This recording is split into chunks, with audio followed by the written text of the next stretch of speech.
Look, Pete, I want to show you something cool.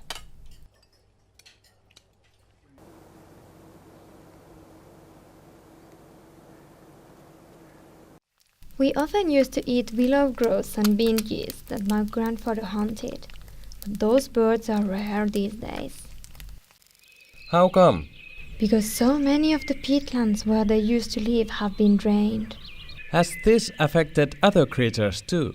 Yes, many peatland animals and plants declined when their habitat was dried for forestry.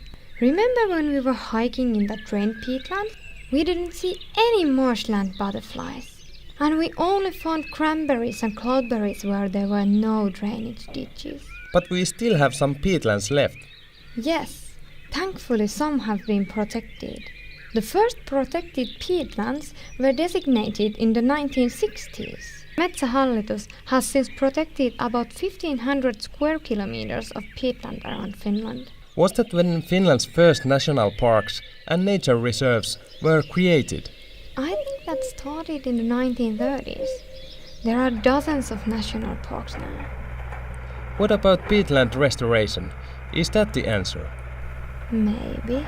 I've not seen it happening, but I read about one restoration scheme last week. They're filling in drainage ditches to make water levels rise in the peatland.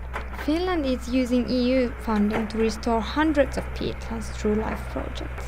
I have sometimes seen signs with the EU LIFE logo, so they are to do with this. They also have a logo that says Natura.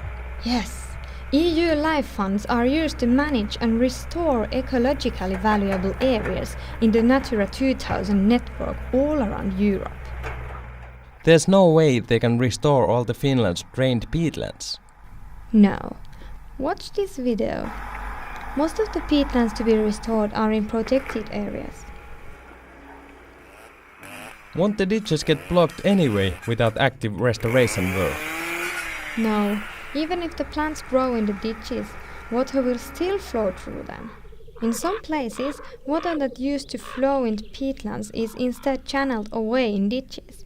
But in restored peatlands, birds like willow grouse have returned. So the peatlands aren't so useless after all? No, they're full of life with many plants and animals. Also, peatlands naturally store water, helping to prevent flooding in spring or after heavy rains. They also store carbon.